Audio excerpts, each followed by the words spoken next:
Malik stood at the edge of the school building, clutching his backpack strap so tight that his fingers almost went numb. The air around him did not feel heavy because of the weather, but because of the pounding inside his chest. This was Ridgeway, High, the place his mother had told him could change his life.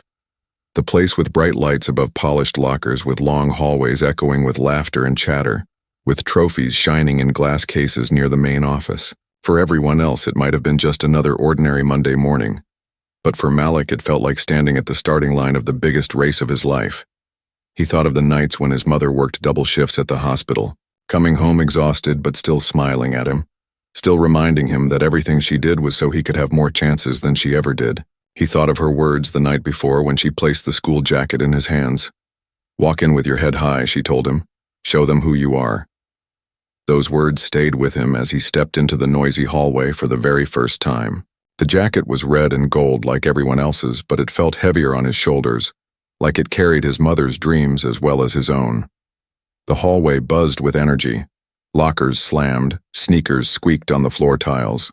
Clusters of friends shared jokes that burst into loud laughter. Malik kept his steps steady, trying to blend into the river of students, but he could feel curious stares brush against him. He noticed the posters of the Ridgeway Bears plastered proudly across the walls. This was a school where tradition mattered, and he wanted desperately to be part of that tradition.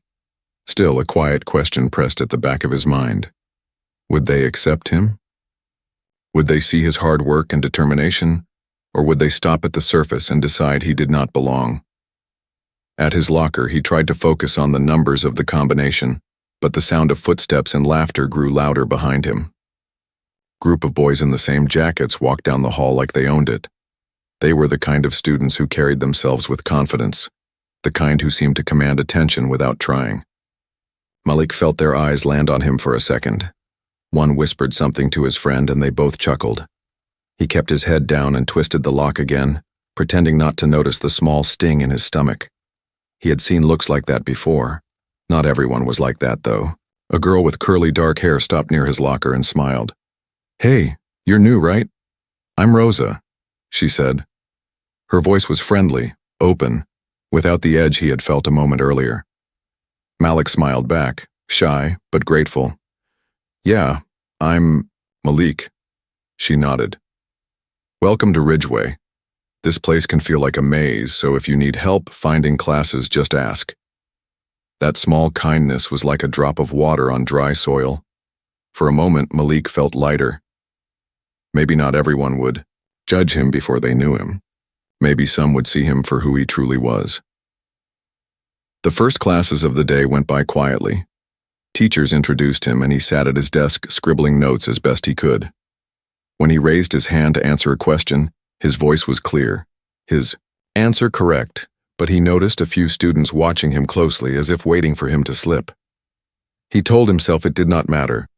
What mattered was that he knew the answer, that he was here to learn, that he had not come all this way to shrink in the face of doubt.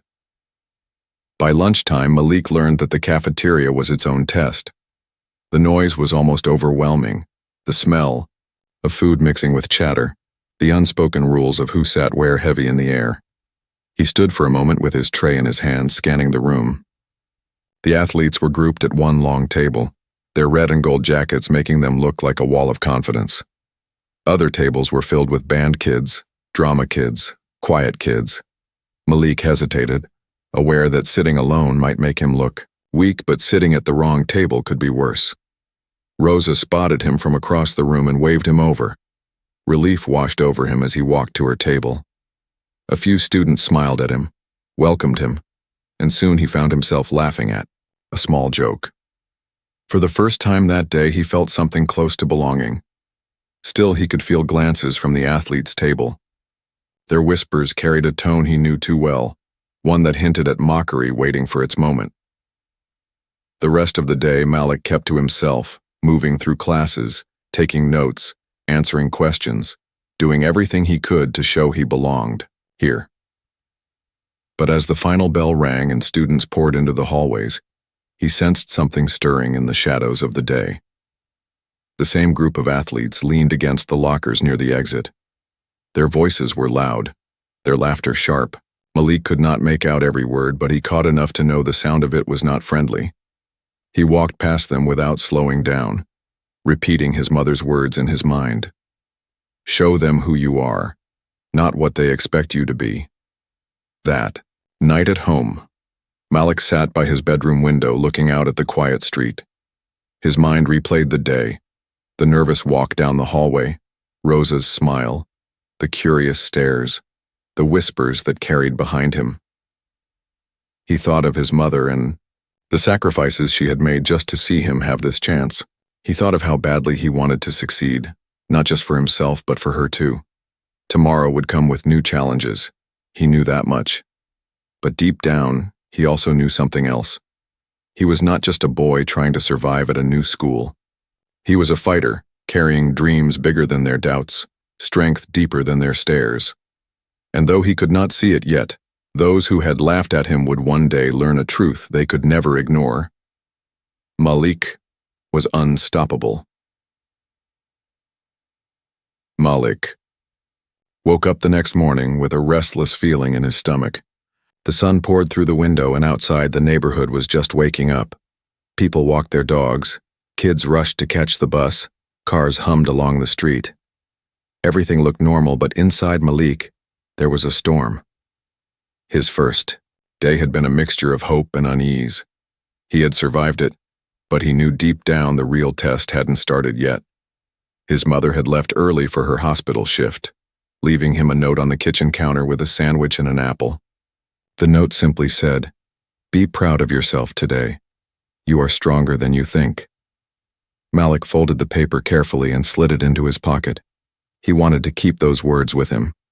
At school, the hallways were just as loud as the day before, but now Malik felt like he could sense the currents of energy better.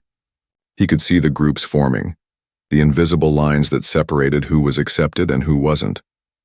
Rosa waved at him when he entered, and her small smile gave him comfort. He needed that. For most of the morning, things felt almost normal. He raised his hand in class, listened carefully, wrote notes, and tried not to draw unnecessary attention. But by the time the lunch bell rang, he could feel the shift. Something was coming. In the cafeteria, Malik carried his tray toward Rosa's table, but this time, the group of athletes blocked his path, the same ones who had chuckled at him the day before. Their jackets were bright, their voices louder than the rest of the room, and their confidence filled the space like a thick fog. One of them stepped forward and looked him up and down. "So you're the new guy," the boy said, his tone playful but sharp enough to sting. "Heard you think you're fast. Maybe you think you're good enough for our team?" Malik didn't answer immediately. He knew a trap when he heard one. If he bragged, they would mock him. If he denied it, they would still mock him. His silence made them smirk. Another boy leaned closer, lowering his voice so only Malik could hear. "Go back where you came from, man. This isn't your place." Malik froze. His chest tightened, and for a moment, he didn't know what to do. His mother's words echoed in his mind, but so did the laughter around him. He forced himself to breathe, then gently stepped to the side, trying to walk past them without confrontation. But they weren't done.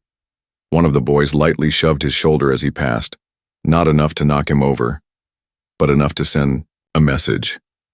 Malik's tray wobbled and the milk carton nearly tipped. His heart raced, but he kept walking. At Rosa's table, he sat down quietly. She had seen it happen. Her eyebrows pulled together with concern. "Are you okay?" she whispered. Malik forced a smile and nodded, but his throat felt dry. He picked at his sandwich without really eating. That afternoon, the whispers followed him into the locker room before gym class. The same group of boys laughed and threw glances at him as they laced up their shoes. Malik sat on the bench, tying his laces slower than usual, hoping to blend into the background. But when they stepped onto the gym floor, the coach announced sprints and everything changed. The coach blew the whistle and the students lined up. Malik crouched into position, his body tense. This was familiar ground. Running was something he knew. Running had always been his escape, his strength, the place where no one could question him. The whistle shrieked and Malik exploded forward. His legs pumped, his arms swung, and the world blurred past him. He didn't just run. He flew. When he crossed the line, he realized he was yards ahead of everyone else, including the athletes, who had mocked him. The gym went silent for a moment, then the coach shouted, "That's what I'm talking about." He clapped his hands, his eyes wide with surprise and approval. Malik's chest heaved as he caught his breath, but his heart soared. For the first time since stepping into this school, he felt truly powerful. The bullies who had whispered behind his back were now staring at him in disbelief. Their smirks were gone, replaced with something else, something closer to anger. On the outside, Malik stayed calm, walking back to the line for the next sprint. But inside, a fire had been lit. For the first time, he realized he didn't have to prove himself with words. He could prove himself with action. After class, though, the mood shifted again. As students shuffled out, the athletes lingered near the lockers, their eyes on Malik. One of them muttered, "Don't get too comfortable. One race doesn't change anything." Another added, "We'll see how long you last here." Their voices were sharp, low enough so teachers wouldn't hear, but clear enough to carry a threat. Malik swallowed hard, keeping his head straight. He didn't want to give them the satisfaction of seeing fear. But later, as he walked home, the weight of it pressed down on him. He thought of his mother's sacrifices, the hours she worked just so he could have this chance, and he wondered if he was strong enough to carry it. That night, he sat at his desk, staring at his books. He wanted to focus on homework, but the voices echoed in his head. "Go back where you came from. One race doesn't change anything." His fists clenched on the table. He could feel the anger rising, but he knew anger alone wouldn't solve this. He needed something more. He pulled out his mother's note from his pocket. "Be proud of yourself today. You are stronger than you think." He read it over and over until the words sank deeper than the voices of the bullies. Slowly, his anger turned into determination. He decided then that he wouldn't back down. He wouldn't quit. If they tried to break him, he would rise higher. If they mocked him, he would let his actions speak louder than any insult. They could laugh, they could whisper, they could shove, but Malik had something they didn't. He had purpose. The next day, he would walk back into Ridgeway High with the same jacket, the same nervous heart, but a stronger mind. And though the bullies thought they had shaken him, they had actually done something else. They had awakened the unstoppable fire inside him. The glow of the street lamps flickered against Malik's bedroom wall as he sat at his desk with his books open but his mind far away. The pages in front of him were filled with equations and vocabulary words, but none of them made sense tonight. His pencil tapped restlessly against the paper. No matter how hard he tried to focus, the voices from the day refused to leave his head. He could still hear the laughter in the cafeteria, the whisper that told him he did not belong, the shove that made his tray almost fall. He could still see the way the athletes glared at him after he outran them in the gym. They weren't just surprised, they were angry, like his success had been an insult. And buried under all of it was a question that burned in his chest. Why me? Why do they see me as less before they even know me? His room was quiet except for the ticking of the old clock on the wall. The quiet should have been comforting, but tonight it felt heavy, almost too much to bear. He pushed back from the desk and walked to the window. Outside, the neighborhood looked peaceful. Families gathered at dinner tables, children riding bikes under the fading sunset, neighbors waving to each other. But Malik felt like he was living in a different world. He thought about his mother. She had just come home from another long shift, her feet tired, her shoulders slumped, but she still smiled at him as she placed food on the table. She always tried to hide her exhaustion, but Malik saw it. He saw the lines on her face, the way her hands shook slightly when she poured tea. She had given everything for him to be here, and the thought that her sacrifices might be wasted because of the cruelty of a few boys broke something inside him. After dinner, she had sat across from him, her eyes soft but firm. "You don't have to tell me everything, Malik," she said quietly. "But I can see it in your face. School is not easy. Remember this. When people try to put you down, it's because they are afraid of what you might become. Don't let their fear turn into your fear." He nodded at her words, but in the silence of his room, Doubt crept back. What if he wasn't strong enough? What if he failed and proved them right? He sat back on his bed and stared at the ceiling. His body was tired, but his mind kept racing. He remembered his old school, the crowded classrooms, the broken windows, the teachers who were more concerned with controlling chaos than teaching lessons. He remembered the promise he made to himself when his mother told him they were moving. This is my chance. I won't waste it. But now that chance felt like a mountain too high to climb. Malik closed his eyes and pictured the gym again. He remembered the sound of the whistle, the rush of air in his lungs, the way his legs carried him faster than anyone else. In that moment, no one could question him. No one could take away his strength. Running had always been his escape, and now it was becoming his voice. When he ran, people had to see him, not for his skin color or his accent, but for his power. He sat up suddenly, his heart beating faster. Maybe he couldn't silence the bullies with words. Maybe he didn't need to. What if he let his actions speak? What if every insult became fuel, every shove became energy, every whisper became motivation to push harder? He stood and walked back to the desk. His mother's note was still tucked inside his notebook. He unfolded it again.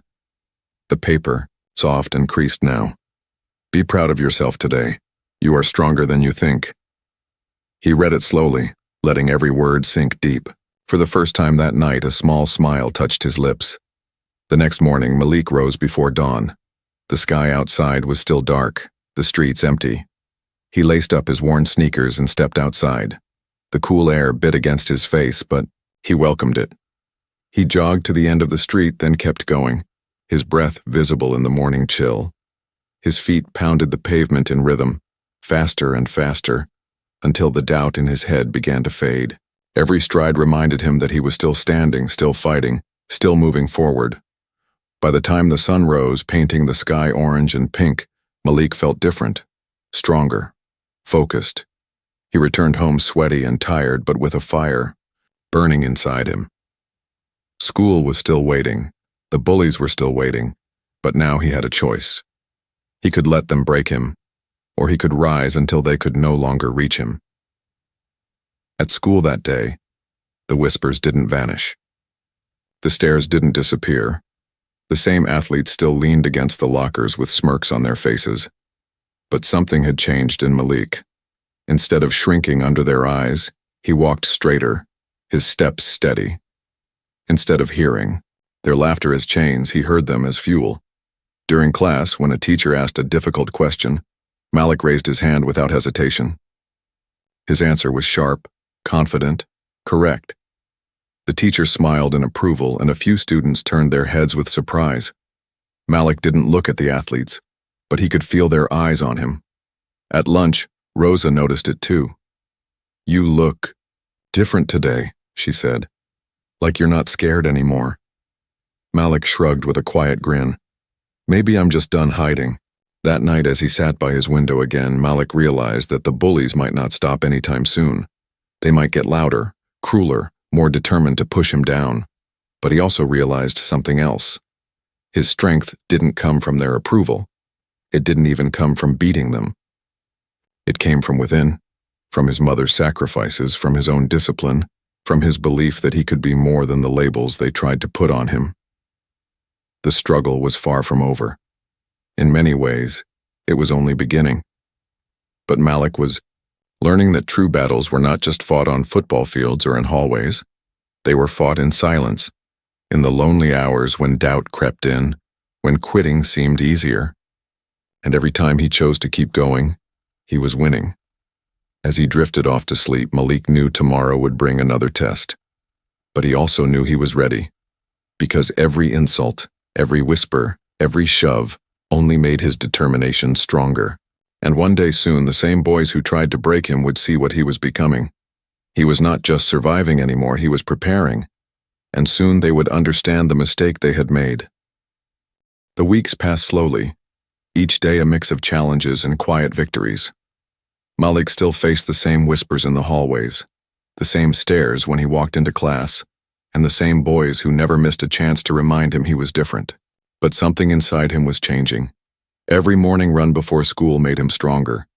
Every night of studying at his desk made him sharper. And every time he chose not to quit, he built a piece of armor around his spirit. On a cloudy Thursday afternoon, that change finally began to show itself. It was football tryouts, one of the biggest events of the season at Ridgeway High. The field was alive with energy. Players stretching, coaches barking instructions, parents watching from the stands. Malik stood on the edge of the grass, adjusting his laces, feeling the soft turf beneath his cleats. He hadn't planned to try out. Not at first. But after weeks of running alone in the early mornings, after weeks of holding back his anger and channeling it into strength, he knew he had to. This was his chance to prove himself on more than just a hallway sprint. The athletes who had mocked him were already on the field, tossing the ball, laughing loudly, looking relaxed. They noticed Malik walking toward the tryout line, and their laughter grew sharper. "No way," one of them said. "New kid thinks he can play with us?" Another shook his head with a grin. "This is gonna be funny." Malik kept walking. He didn't respond. His silence was not weakness anymore. It was focus. The coach blew the whistle, and the tryouts began with drills. Malik threw himself into them with everything he had. He sprinted across the field, his legs a blur of motion. He dodged cones with sharp cuts that left others stumbling. He pushed through push-ups and sit-ups until his arms shook with effort but refused to give in. His lungs burned, his shirt clung to his back, but he never slowed. By the halfway point, the whispers had turned into murmurs of surprise. Players who had written him off now watched with raised eyebrows. Parents in the stands leaned forward. Even the bullies had gone quiet, their smirks fading as Malik continued to outpace them drill after drill. The real test came at the scrimmage. Malik lined up nervously, the football tucked under his arm. The quarterback called the play, and in an instant the ball was in motion. Malik dashed forward, his speed exploding across the field. The defenders moved to block him, but he slipped past them like water, his feet barely touching the turf. He crossed the end zone before anyone could catch him. The field went silent for a breath. Then the coach blew his whistle with a shout. "That's what I'm talking about." His voice carried over the field. "That's how you run." Malik's chest rose and fell as he tried to catch his breath. But inside, he was alive with fire. For the first time at Ridgeway, people were seeing him not for what they thought he was, but for what he could do. The scrimmage continued, and Malik didn't slow down. Again and again, he broke through defenses, caught passes, and left others chasing him. By the end, even the parents in the stands were cheering, but not everyone was celebrating. On the sidelines, the same bullies who had cornered him in the cafeteria stood with their arms crossed, their jaws tight. Their eyes followed Malik with a new kind of focus. This wasn't the mocking glare from before. This was something else. Jealousy, maybe even fear. After practice, as the players gathered near the benches, the coach clapped Malik on the shoulder. "You've got talent, son. Real talent. You keep this up and you'll be on this team for sure." The words hit Malik like a wave. For weeks he had felt like a shadow in this school, invisible except for the times when he was mocked. Now he was finally being seen. He managed a quiet, "Thank you, coach." But inside, he wanted to shout, to laugh, to run across the field, one more time just to feel that freedom again. As he walked toward the locker room, he could hear voices behind him. The bullies were whispering again, but their tone was darker this time. "He's not supposed to be this good," one muttered. "Coach is actually impressed." Another's voice carried more edge. "We can't let him think he runs this place." Malik heard every word, but instead of shrinking, he smiled to himself. For the first time, he understood something important. Their cruelty wasn't about him being weak. It was about him being strong. They mocked him because deep down they saw the threat he posed. And the better he became, the more they would try to stop him. That night at home, Malik sat with his mother at the dinner table. She asked how tryouts went, her eyes tired but curious. Malik smiled and told her, "I think I did okay." She reached across the table and squeezed his hand. "I know you did more than okay," she said softly. Later, As he lay in bed staring at the ceiling, Malik replayed the day in his mind. The running, the cheering, the look on the coach's face. For the first time since arriving at Ridgeway, hope wasn't just a dream. It was real. He could feel it, touch it, hold it. But he also knew tomorrow would bring more challenges. The bullies wouldn't back down. They might push harder, hit harder, whisper louder. But now Malik had something they didn't: momentum. He was no longer fighting just to survive. He was starting to rise. And once you start rising, there is no going back. The days after tryouts felt different. Malik walked through the halls with a quiet confidence. Not because everyone suddenly liked him, but because he finally felt like he belonged to something bigger. The coach had noticed him. The crowd had cheered. And for the first time he could see a future here. Football was not just a game anymore. It was his chance to carve a place in a world that kept trying to shut him out. But light always casts shadows, and the brighter Malik's light grew, the darker the shadows around him became. The bullies were no longer satisfied with whispers and smirks.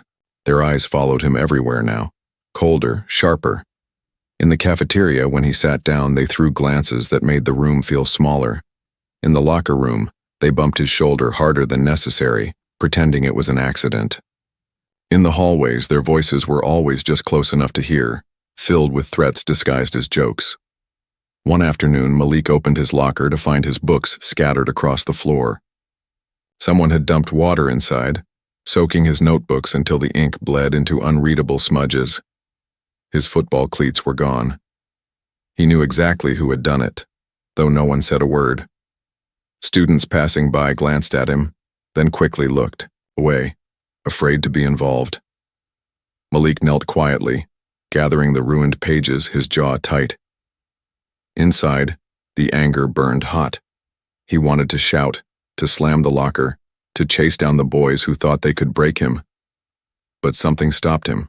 He remembered his mother's words, the quiet mornings when he ran alone, the coach's hand on his shoulder after tryouts.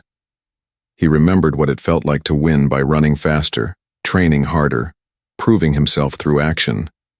He closed his eyes, took a deep breath, and whispered to himself, "They can't stop me. They can only push me harder." That night, Rosa called him. She had seen his ruined books, the way he walked away without saying anything. "Why didn't you tell a teacher?" she asked, her voice full of concern. Malik sat on the edge of his bed, staring at the floor. "Because if I run to them now, it'll only make things worse. They want me to react. I can't give them what they want." "But Malik," she said softly, "you can't just keep taking it." "I'm not taking it," he answered firmly. "I'm turning it into something else." The next morning, Malik was up before dawn again, running the empty streets while the world slept. Every stride felt like a release of anger, every breath a reminder of control. The bullies had taken his cleats, so he ran in his old worn sneakers until the soles nearly tore. When he finally stopped, his chest heaving, sweat dripping down his face, he felt stronger than before. They could take things from him, but they could not take the fire that lived inside him. At school, the tension grew thicker. The bullies tried new tactics. They spread rumors that Malik was arrogant, that he thought he was better than everyone. They mocked him loudly in the cafeteria, hoping to humiliate him in front of the crowd. They even shoved him during practice, pretending it was part of the game. For Malik, every shove was a test. He wanted to lash out, but he knew one punch could destroy everything he was working for. If he lost control, the coach would see him as just another angry kid, and the bullies would win. So he bit back the anger, clenched his fists, and kept moving. One afternoon during practice, the storm nearly broke him. Malik was lined up for a play, ready to sprint down the field. The quarterback threw the ball, and Malik caught it cleanly. But as he turned, one of the bullies slammed into him harder than necessary. Malik crashed into the ground, the wind knocked out of him, his ribs aching. He lay there for a second, the sky spinning above him, the laughter of the others echoing in his ears. The coach's whistle blew. "Enough! Get back in position!" Malik rose slowly, brushing dirt off his jersey. His body hurt, but his pride hurt more. For a moment, his vision blurred with rage. He wanted to tackle the bully right then and there, to show everyone that he couldn't be broken. But then he saw the coach watching, his arms crossed, his eyes sharp. Malik forced himself to breathe, to push the anger down. He jogged back to the line, silent but burning. That night, alone in his room, Malik finally let the tears fall. Not because he was weak, but because the weight of carrying everything silently was heavy. He cried for the notebooks ruined in his locker, for the pain in his ribs, for the loneliness of fighting battles no one else could see. But when the tears stopped, he felt lighter, stronger. The storm inside him had passed, leaving behind a calm determination. He opened his notebook, one of the few pages not ruined, and wrote a sentence at the top: "They can break my things, but they can't break me." He underlined it twice. The next day at practice, Malik lined up again. The bullies were waiting, their eyes full of challenge. But this time, he ran faster, pushed harder, fought smarter. Every insult became fuel. Every shove became resistance, training. Every laugh became background noise. By the end of the week, Malik was no longer just the newcomer. He was the one the coach trusted, the one his teammates started to notice, the one who refused to quit no matter how hard they tried to knock him down. And though the bullies didn't realize it yet, all their efforts to break him were doing the opposite. They weren't stopping Malik, they were shaping him. The storm was fierce, but Malik was learning how to walk through it. And beyond the storm, victory was waiting. The night of the big game was cold, the kind of cold that made breath visible in the air and tightened muscles if you stood still too long. The stadium lights burned against the dark sky, illuminating the field like a stage, and the stands overflowed with students, parents, and teachers. The Ridgeway Bears were about to face their toughest rival, and the energy was electric. Malik stood at the edge of the field, helmet in hand, heart pounding harder than the drums of the marching band. He had dreamed of this moment ever since. He first laced up his sneakers ever since his mother told him to walk into Ridgeway with his head high. But now that it was here, the weight of it felt enormous. The bullies were nearby, already suited up. Their laughter carried over the noise, but tonight it wasn't as loud as usual. There was tension in their voices, a sharp edge. They had tried everything to break him in the weeks leading up to this game, and still here he was, standing beside them in the same uniform, ready to fight for the same team. That fact alone gnawed at them. The coach's voice cut through the noise. "Listen up, this isn't just another game. This is about pride, about proving who we are. And every one of you has a role to play. Do your job. Play as a team. Leave everything on the field." Malik nodded, slipping his helmet over. His vision narrowed to the field, to the green turf under the white lights. He could hear the crowd cheering, but it felt distant. In that moment, the only sound that mattered was his own breathing. The whistle blew, and the game began. From the start, it was brutal. The rival team was strong, fast, relentless. The Bears struggled to keep up, fumbling passes, missing tackles. Within the first quarter, the scoreboard was already tilted against them. The crowd's energy began to dim, replaced with nervous murmurs. Malik stood on the sideline, waiting, watching. His stomach twisted with frustration. He wanted to be out there, to run, to prove himself. But the coach held him back, giving the starters their chance.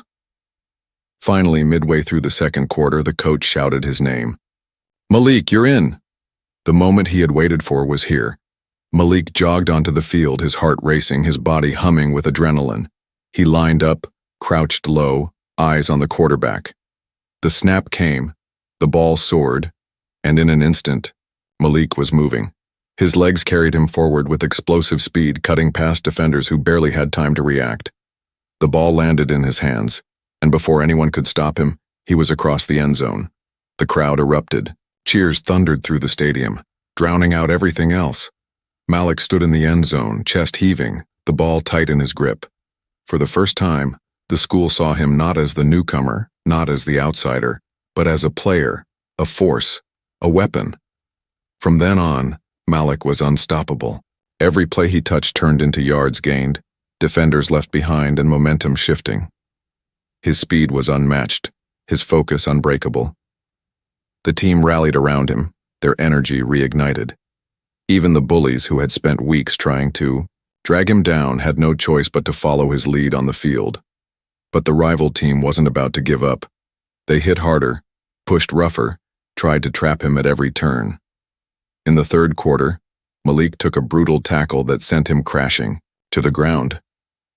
Pain shot through his ribs, and for a moment he struggled to breathe. The stadium went quiet. The coach rushed forward. Rosa covered her mouth in the stands. Malik lay there staring at the lights above him.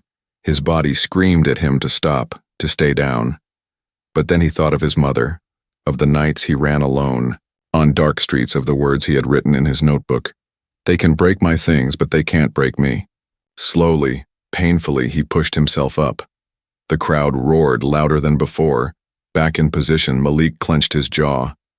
This wasn't just about winning a game anymore. This was about proving that nothing, no shove, no insult, no pain, could stop him. The final quarter was a battle. The score was tight, the clock winding down. With only seconds left, the Bears had one last chance to score. The coach called Malik's number. The play was risky. The defenders already focused on him, but there was no other choice. The ball snapped. Malik sprinted, cutting left, then right, defenders lunging at him. His legs pumped like pistons, his lungs burned, his heart thundered. He could hear footsteps closing in, feel hands brushing against his jersey, but he kept moving. The end zone loomed ahead just a few yards away. One final defender dove at him, but Malik leapt forward, stretching with every ounce of strength he had left. The ball crossed the line, his body crashing into the turf. For a moment, the world went silent. Then the referee's arms shot up. Touchdown. The stadium exploded. Students screamed his name. Parents jumped to their feet. Teammates swarmed him, lifting him high into the air. Malik's vision blurred with tears, not from pain, but from the overwhelming flood of emotion. He had done it. He had turned every insult, every shove, every lonely night into fuel for this moment. As he stood on the field, surrounded by cheers, he glanced toward the sideline. The bullies stood there, silent, their faces unreadable. For the first time, they weren't laughing, they weren't whispering. They were watching him with something new in their eyes, respect, or maybe just the realization that the boy they had tried to break was now the reason they had won.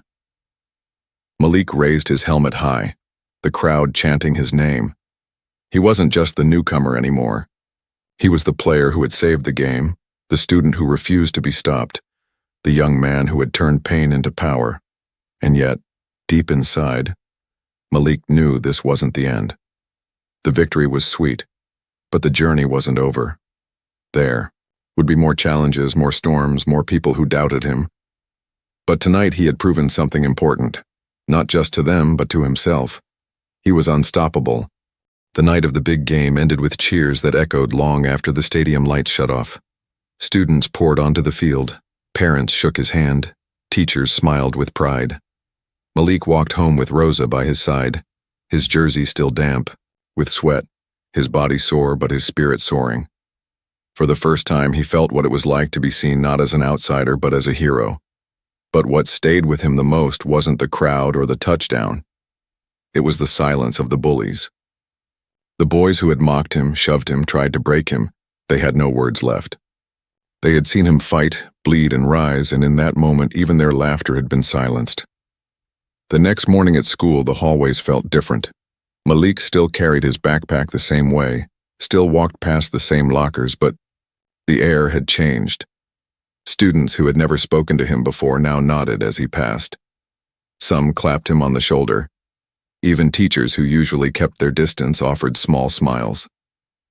Rosa met him at his locker, her grin wide. "You know they're calling you the Rocket, right?" she teased. Malik shook his head with a laugh. "That's crazy." But deep down, it felt good. It wasn't about the nickname. It was about being seen for what he could do, not judged for what he looked like.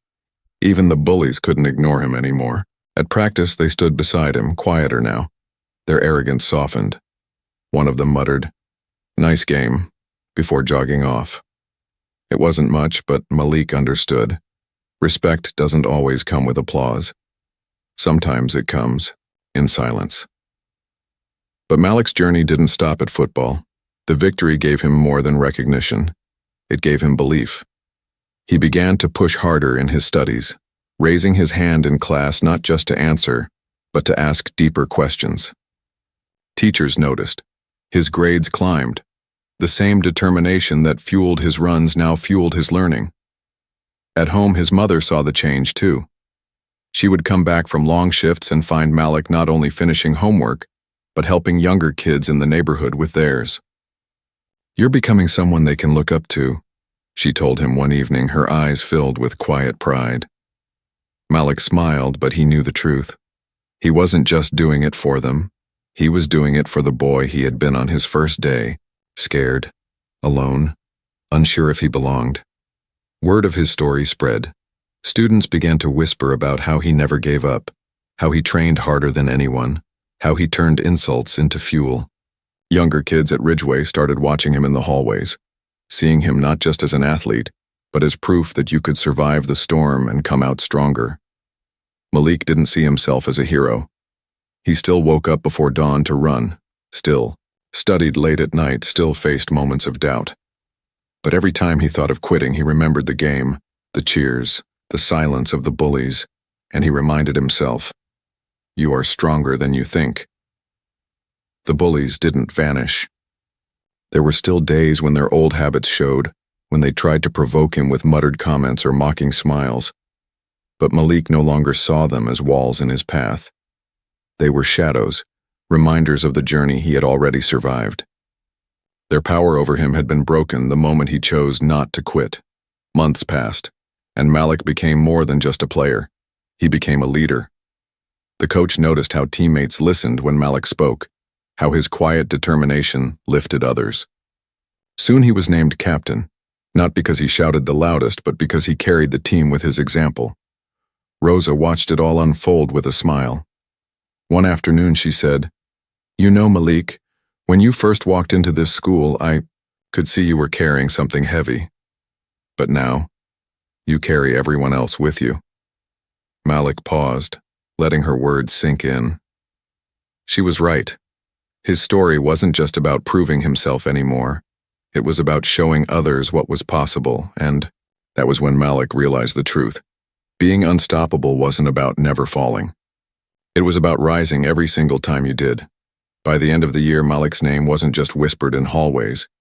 It was shouted in the stands, written in the school paper, and remembered by the kids who looked up to him. But beyond the victories, beyond the grades, beyond the respect, Malik had something far greater. He had learned to believe in himself when no one else did. On the last day of school, as he cleaned out his locker, Malik found the crumpled note his mother had given him on his first day. "Be proud of yourself today. You are stronger than you think." He held it for a long time, smiling. Those words had carried him through storms, through whispers, through pain. Now, they were no longer just a reminder. They were a truth he lived every day. As he walked out of Ridgeway High for the summer, the sun warm on his face, Malik knew his journey was far from over. There would be new challenges, bigger storms, tougher battles, but he no longer feared them. Because now, he knew the secret. No matter what came his way, no matter who doubted him, no matter how heavy the weight, Malik was unstoppable.